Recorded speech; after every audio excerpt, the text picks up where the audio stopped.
እንቁራሪቱ አንተ ነህ። ውሃውም አሁን እየፈላ ነው። በአንድ ወቅት በአንድ ቀዝቃዛና ንጹህ ውሃ በሞላበት ድስት ውስጥ የሚኖር እንቁራሪት ነበር። ውሃው ደስ የሚል አስተማማኝና የተረጋጋ ነበር። ከድስቱ ስር እሳት ተለኮሰ። የሚንቀለቀል እሳት ሳይሆን ጭልጭል የምትል ትንሽ ነበልባል ብቻ። ውሃው ሞቀ። ነገር ግን በጣም በዝግታ ስለነበር እንቁራሪቱ አላስተዋለውም። እንደ ሁልጊዜው ይዋኝ፣ እንደ ሁልጊዜው ያርፍ ነበር። ቀናት አለፉ። ነበልባሉ በጥቂቱ ጨመረ። እንቁራሪቱ ሙቀት ተሰማው። ነገር ግን ደህና ነው፣ የተለመደ ነው፣ ምንም አይልም ብሎ አሰበ። ሳምንታት አለፉ። ውሃው ጋለ። እንቁራሪቱ ደከመው። ነገር ግን ለምን እንደሆነ አላወቀም። ለራሱ እንዲህ አለ፣ ሁልጊዜም እዚህ ነበርኩ፣ መሆን ያለበትም እንዲህ ነው። ውሃው መስነን ጀመረ። የእንቁራሪቱ ቆዳ ተለበለበ። ነገር ግን አእምሮው ሙቀቱን እንዲቀበል ተለማምዶ ነበር። አንድ ቀን ውሃው ይበልጥ ተንተከተከ። እንቁራሪቱ ለመዝለል ሞከረ። ነገር ግን ሰውነቱ ምንም ጉልበት አልቀረውም ነበር። በአንድ ወቅት እንደ ቤቱ በሚቆጥረው ውሃ ውስጥ ተቀቅሎ ሞተ። አሳዛኙ ነገር እንቁራሪቱ ማምለጥ አለመቻሉ አልነበረም። አሳዛኙ ነገር ጊዜው እስኪያልፍ ድረስ እየፈላ መሆኑን ፈጽሞ አለማወቁ ነው። ይህ ታሪክ ስለ እንቁራሪት አይደለም፣ ስለ ቆየንባቸው መርዛማ ግንኙነቶች ነው። ቀስ በቀስ ጉልበታችንን ስለጨረሱት ስራዎች ነው። አንድ በአንድ እየተቆለሉ በትንንሽ ስምምነቶች ውስጥ ስላጠመዱን የቤተሰብ ግዴታዎች ነው። በእንቁራሪቱ ላይ የደረሰው ተረት ብቻ አይደለም፣ የቀስ በቀስ መቀበል አድሏዊነት ወይም gradual acceptance bias ወይም ከአስቸጋሪ ሁኔታ ጋር መላመድ የሚባል በስነ ልቦና የተረጋገጠ ክስተት ነው። ሳይኮሎጂ እንደሚለን አእምሮአችን ድንገተኛ አደጋዎችን ለመለየት የተለየ ብቃት አለው። ነገር ግን ቀስ በቀስ የሚመጡ ለውጦችን በማስተዋል ረገድ በጣም ደካማ ነው። በ1970ዎቹ የተደረጉ ጥናቶች እንደሚያሳዩት ድምፅ ቀስ በቀስ እየጨመረባቸው የሄዱ ሰዎች ድምፁን ገና ሲጀምር ከሰሙት ሰዎች ይልቅ አይረብሽም ብለው የመመደብ ዕድላቸው ሰፊ ነው። ይህ ለስሜታዊ ህመም፣ ቀስ በቀስ ለሚነገር ትችትና ለበደልም እውነት ነው። አንድ ሁኔታ ደረጃ በደረጃ እየተበላሸ ሲሄድ አእምሮአችን መነሻ መስፈርቱን ያስተካክላል። በአንድ ወቅት ተቀባይነት ያልነበረው ነገር የህይወት ሁኔታ ይሄው ነው ወደሚል ይቀየራል። ይህንን ሁኔታ በምክር አገልግሎት ስራዬ ደጋግሜ አይቼዋለሁ። ለዓመታት ስሜታዊ ቸልተኝነትን፣ የኢኮኖሚ ጫናን ወይም በስራ ቦታ በደልን የቻሉ ሰዎች መቼ እንደጀመረ እንኳ መናገር አይችሉም። ለምን ደከመኝ፣ ለምን ይህን መቋቋም አቃተኝ እያሉ ራሳቸውን ይወቅሳሉ። ውሃው ለዓመታት ሲፈላ እንደነበር ግን አያስተውሉም ነበር። በሀበሻ ባህል ከልጅነታችን ጀምሮ መቻልን ስለምንማር ውሃው የሚፈላበት መንገድ የማይታይ ሊሆን ይችላል። ጽናት እንደ ትልቅ በጎነት ይታያል። መቻል ይመሰገናል። የማን ህይወት ነው ችግር የሌለበት የሚለው ጥያቄ የሁል ጊዜ መልሳችን ነው።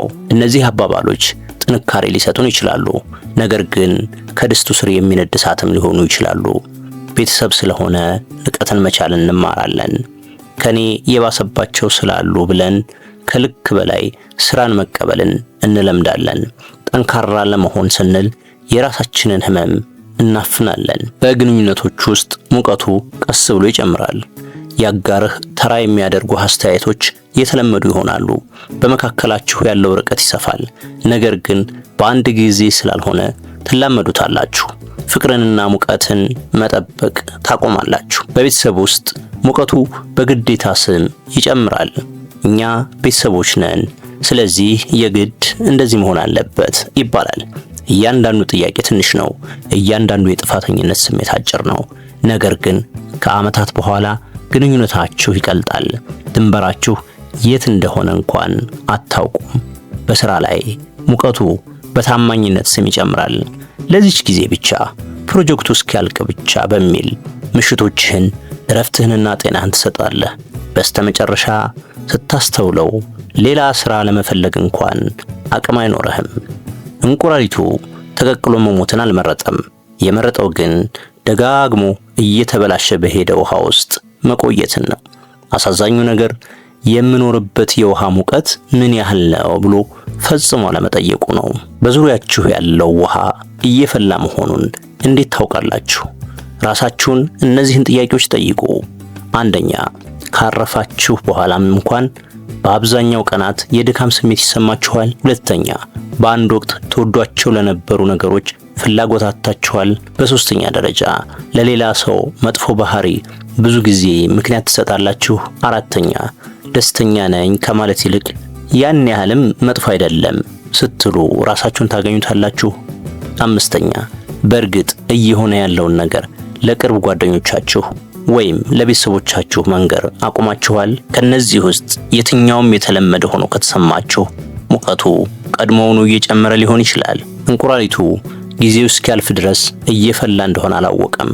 እናንተ ግን እንቁራሪቱ የሌለው ነገር አላችሁ። ራስን ማወቅ። ሕይወታችሁን መለስ ብላችሁ ይህ መቼ ጀመረ፣ ማስተዋልንስ መቼ አቆምኩ ብላችሁ መጠየቅ ትችላላችሁ። ቀስ በቀስ ከሚፈላው ውሃ ማምለጥ ቀላል አይደለም። ውሃው ለረጅም ጊዜ ሞቅ ያለ ስለነበር የውጭው ቅዝቃዜ ሊያስፈራ ይችላል። ነገር ግን ትችላላችሁ። በምክር አገልግሎቴና በተለያዩ ስልጠናዎች የምሰጣቸው 5 እርምጃዎች ያሉት መፍትሄ የሚከተለው ነው። እያንዳንዱ እርምጃ ለሙቀቱ እጅ አለመስጠት ነው። እርምጃ 1፣ ሙቀቱን ስም ስጡት። ለራሳችሁ ያን ያህልም መጥፎ አይደለም ማለትን አቁሙ። እውነታዎቹን ጻፉ። ምን ይሰማችኋል? ምን እያሳለፋችሁ ነው? ከጊዜ በኋላ እንዴት ተቀየረ? በወረቀት ላይ ማየት ሙቀቱን ግልጽ ያደርገዋል። ለመለካት ፈቃደኛ ያልሆናችሁትን ነገር ማስተካከል አትችሉም። እርምጃ 2፣ አንድ የቅርብ ጓደኛችሁ ይህንን ሁኔታ ቢነግራችሁ እዛው እንዲቆይ ትመክሩት ነበር? ካልሆነ እናንተ ለምን ትቆያላችሁ? ከርቀት ማየት ግልጽነትን ይሰጣል። ከ1 ዓመት በኋላ ሆናችሁ ራሳችሁን ብታዩት የወደፊት ማንነታችሁ ምን ይላችኋል? እርምጃ 3፣ ሁሉንም ነገር በአንድ ጊዜ መተው አይጠበቅባችሁም። ልታስቀምጡት የምትችሉት አንዱ ትንሽ ድንበር ምንድን ነው? ልታደርጉት የምትችሉት አንዱ ውይይት፣ መልሳችሁ ልታገኙት የምትችሉት አንዱ ሰዓት። ትናንሽ ዝላዮች ለትላልቆቹ አቅም ይገነባሉ። በድስቱ ላይ የሚፈጠር ትንሽ ስንጥቅ የመጀመሪያው መውጫ መንገድ ይሆናል። እርምጃ 4፣ ዝምታውን ስበሩት። ሞቃቱ ውሃ በሚስጥር ውስጥ ያድጋል። ለምታምኑት ሰው፣ ለአማካሪ፣ ለጓደኛ ወይም ለታላላቆቻችሁ እያሳለፋችሁ ያለውን ነገር ንገሩ። በድምፅ አውጥቶ መናገር የመላመድን ድግምት ይሰብረዋል። ዝምታ የእንቁራሪቱ ቤት ነው። ድምፃችሁ ግን መቆለፊያውን የሚከፍት ቁልፍ ነው። እርምጃ 5፣ መነሻችሁን መልሳችሁ አግኙ። ውሃው መሞቅ ከመጀመሩ በፊት ማን እንደነበራችሁ አስታውሱ። ምን ያስደስታችሁ እንደነበር፣ ዋጋ የምትሰጡት ነገር ምን ነበር? ከዛ ሰው ጋር እንደገና መገናኘት ጀምሩ። ሁሉንም በአንድ ጊዜ ሳይሆን በትንሽ በትንሹ። መስታወት ውስጥ ስታዩ አሁንም እንዴት መዝለል እንደምትችሉ የምታውቁትን ማንነታችሁን እወቁ። ከመሄዳችሁ በፊት አንድ ነገር እንድታደርጉ ፈልጋለሁ። አይናችሁን ጨፍኑ።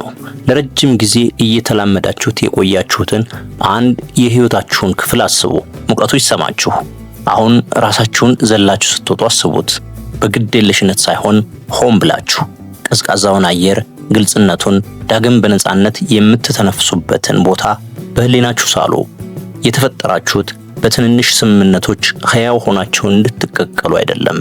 የተፈጠራችሁት የራሳችሁን እውነታ አይናችሁን ከፍታችሁ እያያችሁ በሙሉነት እንድትኖሩ ነው። በታሪኩ ውስጥ ያለው እንቁራሪት ምርጫ አልነበረውም። እናንተ ግን አላችሁ። ውሃው ሞቋል፣ ነገር ግን አሁንም መዝለል ትችላላችሁ። ይህ መስታወት ነው። ጊዜው ከማለፉ በፊት የህይወታችሁን ሙቀት እንድታዩ የሚረዳችሁ መስታወት። ይህ ቪዲዮ አንድ ነገር ካስተማራችሁ ሊሰማው ለሚገባው ሰው አጋሩት። እናም በአስተያየት መስጫው ላይ ንገሩኝ። ዳግም ለመገምገም ዝግጁ የሆናችሁትና ለረጅም ጊዜ እየተላመዳችሁት የቆያችሁት የህይወታችሁ ክፍል ምንድነው?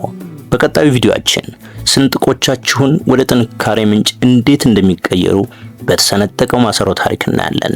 እንዳያመልጣችሁ ሰብስክራይብ አድርጎ ሰላም ሁኑ።